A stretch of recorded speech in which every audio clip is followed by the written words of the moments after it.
Hello class, my name is Julian Silva, or if you don't know me, hello, my name is Julian Silva. I go to a military school. This military school will help me talk about today's topic, which is people or events that have changed or impacted my life. So without further ado, let's get started. I'm in 7th grade. I'm about 12, 13. We go to what is known as entrance camp. Entrance camp is essentially boot camp for kids. It is meant to provide the same stress and have the same outcome and objective as normal basic training that people in the armed forces go to before they're actually considered service members of their respective branch. So, I go to this entrance camp as a 12, 13-year-old who's never really gone through something similar like that. So, I get off the bus. I'm approached by a whole bunch of people in military uniforms, soldiers, just yelling at me, telling me what to do, how to do it, what I'm doing wrong, and essentially there to break me down so they can rebuild me up so I can become stronger and use that to be an effective leader.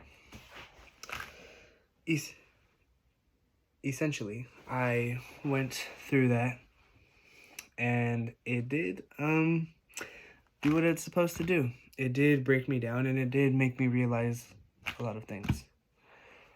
What it made me realize is that one of my sergeants told me, I'm pretty sure this is from a movie, it's not original, but he told me life is not about how many punches you could throw at people, it's about how many you can take and keep going. And from that day on, it kind of changed how I saw things that stress me out or things that make me feel anxious. It makes me realize that I can get through this. The whole point of that entrance camp was to show me that what I thought were my limits mentally and physically are nowhere near where I'm actually limited mentally and physically. It made me realize that me, and not just me, the human body is capable of a lot more than what you would expect. And your mind can become a very calloused mind and can also take a lot more. Your brain or your mind, if your mind can process it and go through it, your body's going to naturally follow along.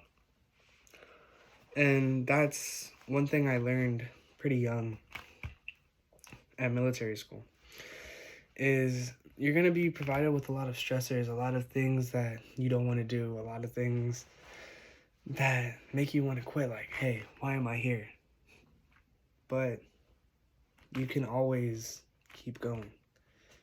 You can always, it's about being able to, I'm not saying don't go through hard things, but be able to go through hard things and not succumb to the pressure or not fall.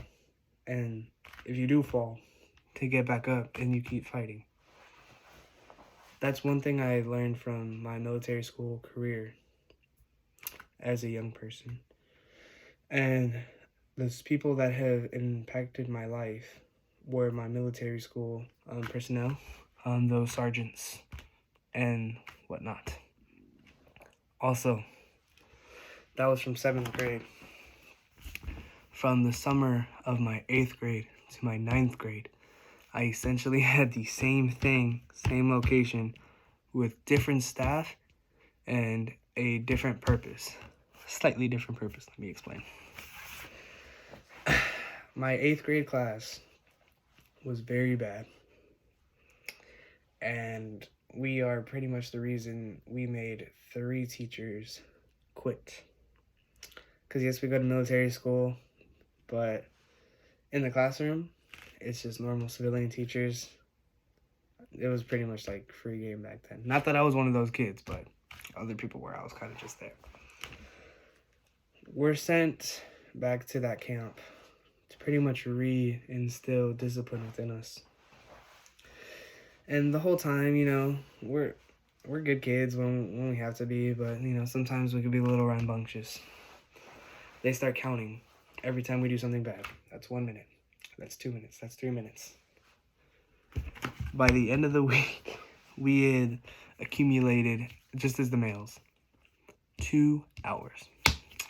2 hours. 2 hours, and by the night before we left, they take us out. We're on this giant, like, we're on concrete, and there's a building, or we're behind the building. Just all the sergeants are around us. All the military personnel. They are yelling and screaming at us for 5 minutes, and we're used to it. And then they just stop. They just stop completely. And they all just relax. And they have us relax. And they tell us pretty much how what we're doing is wrong. And I know that doesn't sound like much, but the way he said it, he made it seem like you guys are an embarrassment to not only your school, but to your families, because your families raised you better. Talking about all the times your mom or your dad or your brother, your sister, your aunt, your grandma, grandpa, whatever, they went through a lot to give you and provide you with a good life. And what you're giving them is a bad return of investment, and it's a slap in the face to all the things that they've given you. And he's telling us that for a bit. And then he gets so mad that, we go back to doing exercise. So we're exercising for like 2 hours. And everyone is screaming in our ears, or like telling us to like go down, like, come on, this is how you wanted to act. But we're also getting told like what do you guys want to be? Do you guys want to be good men who do the right thing? Or do you guys want to be little boys who just do whatever you want? And that moment and that specific sergeant changed how I see things and changed how I do things. And it made me really think before I start doing. And I don't want to make this too long, but I just wanted to say 2 things. 1, you can go through a lot more than you ever expected. If your mind can process it, your body's going to naturally follow along, and you're going to get it done. If you believe you could do it, your body will do it. And 2, think before you do. I know it's cliche, it's basic, but really think before you do. Because think, are my actions showing gratitude to the people who gave me such a good life? Am I doing the right thing? To the people that have done so much for me, the least I could do is, be polite, do this, do some chores. Think and be appreciative of the people who have given you things or done things for you. And don't embarrass them or make them look bad, because that's not fair. And that's all I wanted to talk about today. My name is Julian Silva, and I will be signing out. Good night, everybody.